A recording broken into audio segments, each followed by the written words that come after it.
tes 1, 2, 3. Video berikut merupakan recorded lecture atau rekaman perkuliahan untuk kelas statistika di program studi Sistem Informasi. Video ini tidak termasuk dalam video pembelajaran berseri yang dihasilkan oleh channel YouTube Indonesia Belajar. Di sini saya menggunakan channel Indonesia Belajar sebagai media untuk mendistribusikan video ini ke mahasiswa didik di kelas saya. Ini dilakukan sebagai respon terhadap pengurangan aktivitas belajar mengajar secara fisik di lingkungan kampus. Semoga recorded lecture ini dapat dimanfaatkan sebaik-baiknya untuk menggantikan sesi perkuliahan konvensional. Nah, di sini saya sudah menyiapkan notebooknya. Kita akan coba switching dulu ke presentation mode. Nah, untuk pertemuan kali ini kita masih melanjutkan pembahasan pada bab 5, di mana topik besarnya adalah normal probability distribution. Kita coba lanjut ya. Nah, ini 5.1, kita sudah bahas ini di sesi pembelajaran sebelumnya. Bagi kalian yang belum mempelajari sesi pembelajaran sebelumnya, saya sangat menyarankan untuk mempelajarinya terlebih dahulu. Karena pada sesi sebelumnya, ini memperkenalkan topik terkait normal distributions dan juga standard normal distributions yang akan kita gunakan pada sesi-sesi pembelajaran berikutnya. Jadi sebenarnya pemahaman dasar akan normal distribution dan juga akan standard normal distribution ini sangatlah penting. Bagi kalian yang sudah memahami normal distributions dan juga standard normal distributions, kita bisa melangkah ke topik berikutnya. Nah, materi perkuliahan kali ini akan mengacu pada subbab 5.2 dengan topik normal distributions yang secara spesifik membahas topik finding probabilities, atau mencari nilai peluang. Kita mulai ya sesi pembelajarannya. Probability and normal distributions. When a random variable x is normally distributed, we can find the probability that x will lie in an interval by calculating the area under the curve for the interval. Nah, di sini berarti ketika suatu random variable x itu normally distributed atau berdistribusi normal, kita bisa mencari nilai probabilitas dari x yang berada pada suatu interval tertentu dengan cara mengkalkulasikan area under the normal curve dari interval tersebut. Nah, di sini persyaratannya adalah kita harus paham dulu normal distribution, kita juga harus paham bagaimana cara menghitung atau cara mencari area under the curve. Dan topik tersebut sudah pernah kita pelajari dalam sesi pembelajaran sebelumnya. Lalu pada poin berikutnya, to find the area under any normal curve, first convert the upper and lower bounds of the interval to z-score. Nah, di sini karena distribusinya normal, maka untuk mencari area under the curve, pertama-tama kita harus konversikan dulu nih, nilai ambang batas atas dan nilai ambang batas bawah dari distribusi tersebut atau dari interval tersebut menjadi z-score. Lalu berikutnya, setelah kita mendapatkan nilai z-score-nya, kita bisa memanfaatkan standard normal distribution untuk mendapatkan area under the curve-nya. Nah, ini lebih kurang penjelasan singkat terkait hubungan antara probability dengan normal distributions. Jadi pada intinya, kita bisa menghitung suatu nilai probability dari suatu normal distributions dengan cara membawa normal distribution ini menjadi standard normal distribution. Dan nilai probability-nya bisa kita hitung berdasarkan area under the curve-nya. Nah, untuk memperjelas pemahaman kita akan melangkah pada studi kasus berikut ini. Nah, di sini kita dihadapkan pada suatu studi kasus ya, finding probabilities for normal distribution, di mana kita diminta untuk mencari nilai probability dari suatu normal distribution. A survey indicates that people keep their cell phone an average of 1.5 years before buying a new one. Nah, di sini ada suatu survei yang mengindikasikan bahwa masyarakat itu kebanyakan akan menggunakan cell phone mereka rata-rata selama 1,5 tahun sebelum mereka membeli cell phone yang baru. The standard deviation is 0.25 years. Nah, dari sekumpulan data survei tersebut, nilai standard deviation-nya adalah 0,25 tahun. Atau dengan kata lain, nilai standard deviation-nya adalah 3 bulan. Lalu berikutnya, a cell phone user is selected at random. Nah, di sini kita akan melakukan pemilihan pengguna cell phone secara acak. Lalu poin selanjutnya, find the probability that the user will keep his or her current phone for less than 1 year before buying a new one. Di sini kita diminta untuk menghitung atau mencari nilai probability bahwa user tadi yang sudah kita pilih secara random akan menggunakan cellphone mereka saat ini kurang dari 1 tahun sebelum membeli yang baru. Lalu poin terakhir di sini, assume that the length of time for people keep their phone are normally distributed and are represented by the variable X. Nah, poin ini menyatakan bahwa data survei kita itu mengasumsikan suatu normal distribution atau suatu distribusi normal, di mana nilai random variable X-nya akan merepresentasikan berapa lama seseorang akan menggunakan cellphone mereka sebelum membeli yang baru. Nah, bagaimana guys? Ini terkait dengan problem yang sedang kita hadapi saat ini. Dan kita akan menggunakan pengetahuan yang sudah kita pelajari sebelumnya untuk memecahkan permasalahan ini. Kita coba lanjut ya ke slide berikutnya. Nah, di sini pertama-tama kita akan buat dulu plotting dari distribusi normal yang ada dalam hasil survei sebelumnya. Nah, ini adalah distribusi normalnya. Lalu kalau kita lihat di sini ya, nilai rata-rata atau mu-nya adalah 1,5 atau 1,5 tahun. Nah, berikutnya di sini kita diminta untuk mencari tahu berapa sih probabilitas dari seseorang menggunakan cellphone-nya itu kurang dari 1 tahun. Maka di sini kita akan tarik garis ya. Ini mengindikasikan 1 tahun dan kita akan mencoba menghitung luas area yang ada di sini.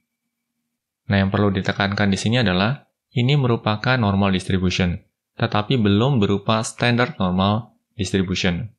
Karena apa? Karena sumbu X-nya bisa kita lihat ya, ini belum menggunakan standard score.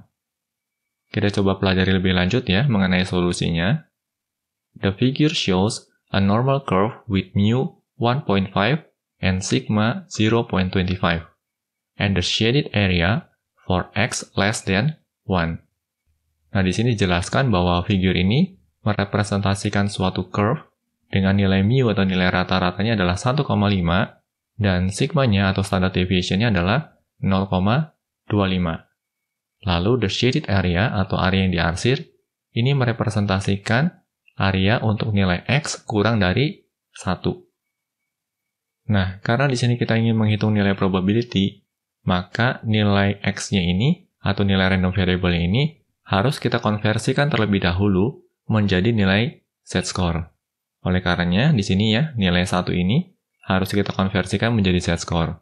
Caranya, kita bisa menggunakan formula ini, z sama dengan x diselisihkan dengan mu, lalu dibagi dengan sigma. Nah, x-nya untuk konteks kita kali ini adalah 1, lalu nilai mu-nya adalah 1,5, dan nilai sigma-nya adalah 0,25. Dan di sini kita memperoleh nilai negatif 2. Nah, di sini nilai z-score-nya negatif. Kenapa? Karena posisi dari random variable x yang ini berada di sebelah kiri mu atau di sebelah kiri nilai min-nya. Nah, bagi kalian yang masih belum paham mengenai z-score, kami sangat menyarankan untuk mempelajari seri belajar statistika dasar terlebih dahulu yang sudah kami sediakan di channel Indonesia Belajar ini. Topik terkait z-score ini dibahas sewaktu kita mempelajari measure of position. Nah, berikutnya, setelah nilai z-score yang kita temukan, kita akan lanjut ke poin berikutnya. The standard normal table show that. Nah, di sini kita mulai mencari nilai area under the curve-nya. Nah, kasus ini direpresentasikan dengan model seperti ini nih. P, ya, atau nilai probability dari Z lebih kecil dari negatif 2. Nah, kenapa Z-nya lebih kecil dari negatif 2? Karena kita mau mencari area under the curve di sebelah kiri dari z-score-nya. Oleh karena itu, di sini direpresentasikan dengan z lebih kecil dari negatif 2. Dan di sini kita bisa memanfaatkan standard normal table untuk memperoleh nilainya. Nah, di sini kita memperoleh nilai 0,0228. Berikutnya, nilai ini kita coba interpretasikan ya. Nah, ini merupakan interpretasinya. The probability that user will keep his or her phone for less than 1 year before buying a new one is 0.0228. Atau dengan kata lain di sini, probabilitas untuk orang yang kita pilih secara acak tersebut untuk menggunakan cellphone mereka kurang dari 1 tahun sebelum membeli yang baru adalah 0,0228. Atau kalau kita representasikan sebagai persentase, berarti persentasenya adalah 2,28%. Nah, bagaimana guys? Harapannya bisa dipahami ya.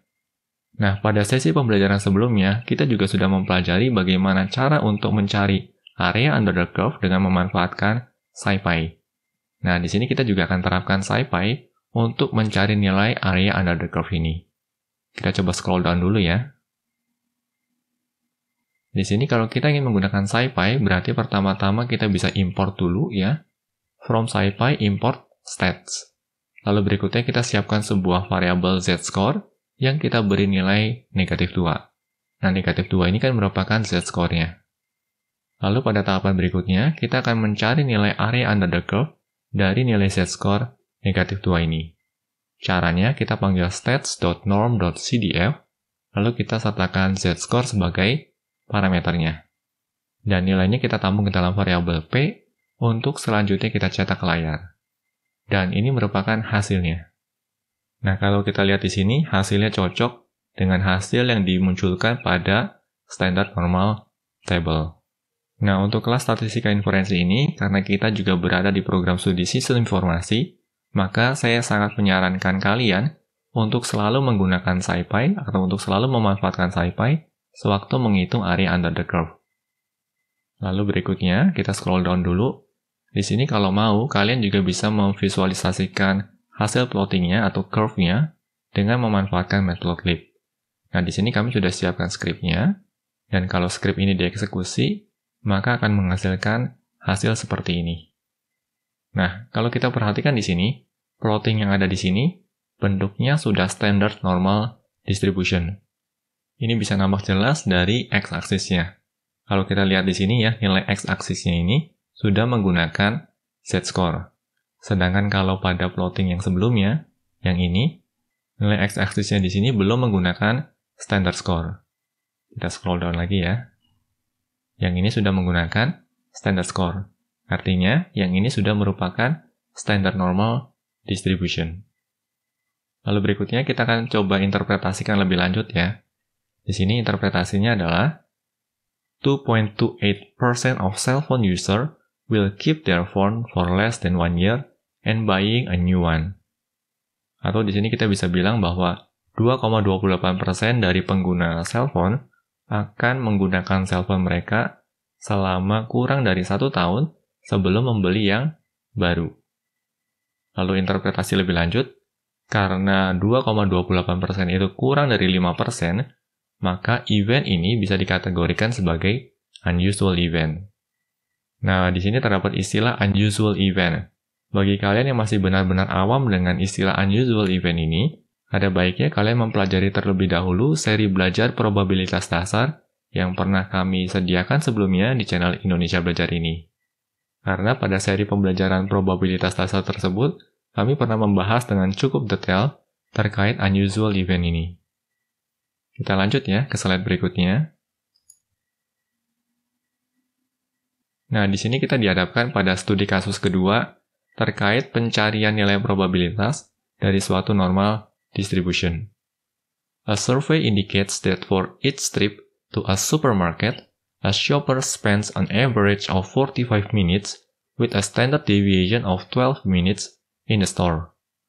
Atau dengan kata lain di sini dari suatu survei ditemui bahwa rata-rata pengunjung supermarket akan berada pada suatu supermarket dengan durasi waktu 45 menit. Dan di sini juga ditemui bahwa nilai standard deviation-nya adalah 12 menit.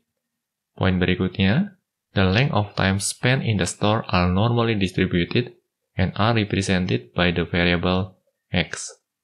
Nah, di sini juga dijelaskan bahwa data dari hasil survei tersebut itu membentuk distribusi normal, di mana nilai random variable x-nya merepresentasikan jumlah waktu yang di-spending oleh setiap pengunjung supermarket. Lalu berikutnya, di sini kita dihadapkan pada suatu kebutuhan atau suatu pertanyaan. Yang pertama, find the probability that the shopper will be in the store for each interval of time listed below. Nah, di sini kita diminta untuk mencari nilai probability atau nilai probabilitas dari seorang pengunjung supermarket yang akan berada di supermarket tersebut dengan durasi yang pertama antara 24 sampai 54 menit, lalu yang kedua lebih dari 39 menit. Jadi di sini ada dua kasus berbeda ya. Lalu berikutnya kita juga diminta untuk interpret your answer when 200 shoppers enter the store. How many shoppers would you expect to be in the store for each interval of time? Nah, di sini kita dihadapkan pada pertanyaan susulannya. Andai kata terdapat 200 pengunjung supermarket, berapa banyak pengunjung supermarket yang menghabiskan waktu mereka di dalam supermarket tersebut untuk setiap interval waktu ini? Nah, bagaimana guys? Harapannya bisa dipahami ya mengenai studi kasus ini. Berikutnya kita akan coba perhatikan solusi dari studi kasus ini. Kita lanjut ya ke slide berikutnya. Kita mulai dengan kasus yang pertama dulu, di mana interval waktunya adalah 24 sampai dengan 54 menit. Nah, di sini pertama-tama kita akan coba visualisasikan dulu distribusi datanya. Dan dari sini kita juga mengetahui bahwa nilai rata-rata atau nilai mu-nya adalah 45 menit. Selanjutnya kita juga akan tentukan ambang batas bawah dan ambang batas atasnya. Dalam kasus ini adalah 24 menit dan 54 menit. Berarti di sini kita set 24 menit. Lalu ambang batas atasnya adalah 54 menit. Nah, kalau kita perhatikan di sini, distribusi ini adalah distribusi normal, tetapi belum termasuk standard normal distribution. Kenapa? Karena sumbu X-nya ini belum berupa set score. Di sini bisa kita lihat ya, sumbu X-nya ini masih berupa raw score atau raw value. Dan permasalahan utama yang mau kita pecahkan di sini adalah untuk menghitung area yang di blok ini. Kita coba cermati lebih dalam ya. The figure shows a normal curve with mu 45 minutes and sigma 12 minutes. Nah, di sini disebutkan bahwa curve ini memiliki nilai mu 45 menit dan nilai sigma 12 menit. The area for X between 24 and 54 minutes is shaded. Nah, di sini disebutkan bahwa area antara 24 menit sampai dengan 54 menit ini diarsir. Lalu berikutnya kita coba scroll down sedikit di sini. Karena ini masih berupa normal distribution dan belum berupa standard normal distribution, maka pertama-tama kita akan hitung dulu set score-nya. Nah, karena di sini terdapat dua nilai X ya, atau dua nilai random variable, maka keduanya harus kita konversikan dulu ke dalam set score. Di mana 24 menit ini akan kita konversikan sebagai Z1, sedangkan yang 54 menit ini akan kita konversikan sebagai Z2. Z1 artinya set score pertama dan Z2 artinya set score kedua. Dan ini dia hasilnya. Set score pertama nilainya adalah negatif 1,75. Dan ini bisa dipahami ya, karena raw value-nya ini berada di sebelah kiri dari nilai min-nya. Lalu untuk set score kedua nilainya adalah 0,75. Nah, set score kedua ini nilainya positif karena raw value-nya juga berada di sebelah kanan dari nilai min-nya. Nah, bagaimana guys? Harapannya bisa dipahami ya. Kita coba scroll down lagi di sini. The probability that a shopper will be in the store between 24 and 54 minutes is... Nah, di sini cara merepresentasikannya adalah P 24 lebih kecil dari X lebih kecil dari 54. Artinya di sini kita mau mencari nilai probability untuk random variable X yang nilainya di antara 24 dan 54. Nah, representasi ini pertama-tama harus kita bawa dulu ke standard score. Berarti di sini representasinya berubah ya, menjadi P negatif 1,75 lebih kecil dari Z lebih kecil dari 0,75. Nah, ini representasi dengan menggunakan raw value, sedangkan ini representasi dengan menggunakan standard score atau set score. Nah, representasi ini merupakan area under the curve yang diarsir ini. Dan dari sesi pembelajaran sebelumnya, kita paham ya bagaimana cara mencarinya. Berarti pertama-tama kita harus hitung dulu area under the curve yang lebih besar. Nah, ini yang lebih besar. Berarti kita hitung dulu yang ini ya. Dan yang ini merupakan area under the curve dari Z2-nya. Berarti nilai probability dari Z yang lebih kecil dari 0,75. Nah, nilai area yang besar ini berikutnya akan diselisihkan dengan nilai area yang kecil yang ada di sini. Nah, nilai area yang kecil ini merupakan nilai area di mana nilai Z-nya lebih kecil dari negatif 1,75. Oleh karenanya di sini representasinya adalah P Z lebih kecil dari 0,75, ini diselisihkan dengan nilai P Z lebih kecil dari negatif 1,75. Harapannya bisa dipahami ya. Berikutnya kita scroll down lagi. Berikutnya kita bisa cari nilainya dengan menggunakan Z-score table, dan kita peroleh nilai akhirnya seperti ini. Nah, ini merupakan hasil perhitungan dengan menggunakan table. Selanjutnya, kita akan melakukan perhitungan yang sama, tetapi kali ini kita akan memanfaatkan SciPy. Nah, caranya cukup sederhana. Di sini kita import dulu modulnya. From SciPy import stats. Lalu berikutnya, kedua nilai Z-score-nya kita masukkan ke dalam variabel Z1 dan Z2. Nilai Z1-nya adalah negatif 1,75, dan nilai Z2-nya adalah 0,75. Lalu berikutnya di sini ya, pertama-tama kita cari dulu area under the curve untuk Z2, kemudian diselisihkan dengan nilai area under the curve untuk Z1-nya. Untuk selanjutnya, hasil kalkulasinya kita tampung ke dalam variabel P, dan kita cetak ke layar. Nah, di sini kita menemukan nilainya adalah 0,73331 sekian. Dan kalau kita lihat di sini ya, nilainya cocok dengan nilai kalkulasi dengan menggunakan standard table. Nah, bagaimana guys? Cukup mudah bukan prosesnya? Di sini kalau mau, kalian juga bisa melakukan plotting distribusinya. Nah, lebih kurang seperti ini. Nah, kalau kita perhatikan di sini ya, hasil plottingnya ini merupakan hasil plotting dari standard normal distribution. Bisa nampak di sini sumbu X-nya sudah menggunakan nilai Z-score dan bukan lagi menggunakan nilai raw value. Ini sudah menggunakan Z-score, sedangkan sebelumnya di sini ini masih menggunakan raw value. Kita scroll down lagi ya. Nah, lalu berikutnya kita bisa melakukan interpretasi. When 200 shoppers enter the store, you would expect 200 multiply by 0.7333. Dan di sini kita mendapatkan nilainya adalah 146.66 or about 147. Atau dengan kata lain di sini, kalau memang terdapat 200 pengunjung supermarket, maka kita bisa asumsikan bahwa akan terdapat 200 dikali dengan 0,733 ya, 0,733 ini merupakan nilai probability yang kita hitung sebelumnya. Di sini. Oke, dan hasilnya adalah 146,66. Atau di sini kita bisa bulatkan ya menjadi 147. Nah, di sini kita bisa bilang bahwa kalau memang terdapat 200 pengunjung supermarket, kita bisa bilang bahwa akan ada 147 pengunjung supermarket yang akan berada di supermarket tersebut dengan durasi antara 24 sampai dengan 54 menit. Nah, bagaimana guys dengan studi kasus yang pertama ini?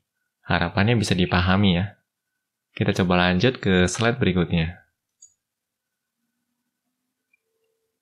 Pada studi kasus yang kedua ini, datasetnya masih sama ya, yaitu dataset yang sebelumnya, di mana kita dihadapkan pada suatu distribusi normal dengan nilai mu-nya adalah 45. Hanya saja kali ini, area under the curve yang mau kita perhatikan adalah yang nilainya lebih besar dari 39 menit. Berarti lebih kurang seperti ini. Ya, kita bisa tarik garis di sini. Nah, area yang mau kita hitung adalah area yang diarsir di sini. Kita coba cermati lebih lanjut ya. The figure at the left shows a normal curve with mu 45 minutes and sigma 12 minutes. Nah, di sini dibilang bahwa figure ini ya, ini seharusnya figure at the top nih, bukan at the left ya. Figure yang ada di atas ini merepresentasikan suatu normal curve dengan nilai mu-nya 45 menit, dengan nilai sigma-nya adalah 12 menit. The area for x greater than 39 minutes is shaded. Nah, area dengan nilai x lebih besar dari 39 menit, ini yang diarsir. Seperti ini. Lalu berikutnya, karena di sini merupakan normal distribution dan belum berupa standard normal distribution, maka nilai random variable x yang ada di sini perlu kita konversikan terlebih dahulu menjadi z-score atau standard score. Nah, di sini disebutkan, the z-score that correspond to 39 minutes is z sama dengan ya, 39 diselisihkan dengan 45, ya. 39 ini nilai X-nya atau nilai random variable-nya, dan 45 ini adalah nilai mu-nya atau nilai rata-ratanya. Lalu dibagi dengan 12 yang merupakan sigma-nya atau nilai standard deviation-nya. Dan di sini kita mendapatkan nilai z-score-nya adalah negatif 0,5. Nah, bisa kita lihat di sini nilai z-score kita kali ini adalah negatif. Nah, kenapa negatif? Karena nilai random variable X-nya itu berada di sebelah kiri dari nilai mu-nya atau dari nilai rata-ratanya. Bagaimana guys? Sampai dengan titik ini dulu. Harapannya bisa dipahami ya. Berikutnya kita akan mulai proses kalkulasinya. Nah, di sini yang mau kita hitung adalah nilai area under the curve yang di arsir ini. Nah, dari sesi pembelajaran sebelumnya kita tahu ya bahwa area under the curve ini secara total itu nilainya adalah 1. Oleh karenanya, untuk mencari nilai yang ada di sebelah kanan ini, bisa kita hitung dengan cara 1, lalu diselisihkan dengan nilai area under the curve di sebelah kiri yang ada di sini. Oleh karenanya, ya di poin berikutnya, the probability that a shopper will be in the store more than 39 minutes is, nah di sini representasinya, P, X lebih besar dari 39. Ini artinya adalah nilai probability dari random variable X bernilai lebih besar dari 39. Nah, karena ini masih raw value, maka kita perlu konversikan dulu menjadi z-score. Dan ini menjadi P, Z lebih besar dari negatif 0,5. Nah, di sini menggunakan penanda lebih besar ya, karena kita mau menghitung area di sebelah kanan dari nilai random variable-nya. Dan dari sesi pembelajaran sebelumnya, pada dasarnya kita tidak bisa menghitung secara langsung nilai area di sebelah kanan dari z-score. Karena perhitungan default-nya itu selalu mengacu pada nilai area di sebelah kiri dari z-score. Oleh karenanya, di sini kita bisa antisipasi dengan cara 1 diselisihkan dengan nilai area di sebelah kiri dari z-score-nya. Oleh karenanya, di sini kita bisa bilang 1 diselisihkan dengan nilai probability dari z-score lebih kecil dari negatif 0,5. Lalu kita lakukan proses kalkulasi, dan kita memperoleh nilai ini. Nah, di sini nilai probability-nya kita cari dengan menggunakan standard table. Tetapi ya, pada tahapan berikutnya, kita juga akan coba menerapkan SciPy untuk melakukan kalkulasi serupa. Kalau kita menggunakan SciPy, maka tahapannya lebih kurang seperti ini. Pertama-tama kita akan import dulu modulnya, from SciPy import stats. Lalu berikutnya kita akan siapkan suatu variabel z-score yang akan digunakan untuk menampung nilai z-score-nya. Nah, untuk kasus kita kali ini nilai z-score-nya adalah negatif 0,5. Lalu berikutnya kita mulai melakukan proses kalkulasinya. Nah, di sini kalkulasinya juga sama ya. 1 diselisihkan dengan nilai area under the curve dari z-score yang ada di sini. Lalu berikutnya kita tampung nilainya ke dalam variabel P untuk selanjutnya kita cetak ke layar. Dan bisa kita lihat di sini ya, ini merupakan hasilnya. Nilainya adalah 0,69146 sekian. Dan kalau kita lihat ya, hasilnya cocok dengan hasil kalkulasi dengan menggunakan standard table. Kita coba scroll down dulu ke bawah di sini. Nah, di sini kalau mau kita juga bisa memvisualisasikan hasil plottingnya. Di sini kami juga sudah menyiapkan script yang bisa kalian gunakan, dan ini merupakan hasil visualisasinya. Kalau kita perhatikan di sini, x-aksis atau sumbu x-nya sudah menggunakan standard score. Artinya, normal distribution ini merupakan standard normal distribution. Nah, ini berbeda dengan plotting sebelumnya ya. Untuk plotting sebelumnya yang ada di sini, karena nilai sumbu x-nya masih berupa raw value, maka ini belum bisa disebut sebagai standard normal distribution. Ini baru bisa dibilang sebagai normal distribution. Tetapi ya, untuk kasus kita di sini, yang ini sudah bisa disebut sebagai standard normal distribution. Karena sumbu x-nya sudah menggunakan z-score atau standard score. Berikutnya kita akan coba lihat di sisi interpretasinya. When 200 shoppers enter the store, you would expect 200 multiplied by 0.6915, lalu hasilnya adalah 138.3, or about 138. Atau dengan kata lain di sini, ketika terdapat 200 pengunjung supermarket, maka kita bisa mengharapkan atau bisa memprediksi terdapat sekitar 200 dikali 0,6915. Di sini hasilnya adalah 138,3. Dan kalau kita bulatkan menjadi 138. Artinya dari 200 shopper ini akan ada sekitar 138 shopper yang akan spending waktu mereka di supermarket lebih dari 39 menit. Nah, bagaimana guys? Harapannya bisa dipahami ya. Demikian sesi perkuliahan kali ini. Semoga materi yang disampaikan bisa dipahami dengan baik. Dengan adanya materi yang disampaikan dalam format rekaman video ini, sebenarnya mahasiswa memiliki kendali lebih, yaitu kendali untuk mengulangi materi yang dirasa masih belum bisa dipahami dengan baik. Tentunya tanpa harus merasa sungkan kepada saya sebagai pengajar. Fokuskan proses belajar pada satu tujuan, yaitu untuk mendapatkan pemahaman terbaik terkait materi pembelajaran yang disampaikan. Tetap semangat untuk belajar dan jangan sia-siakan usia muda yang kalian miliki. Akhir kata, saya mau mengutip pesan yang selalu disampaikan melalui channel Indonesia Belajar ini. Banyak belajar biar bisa bantu banyak orang.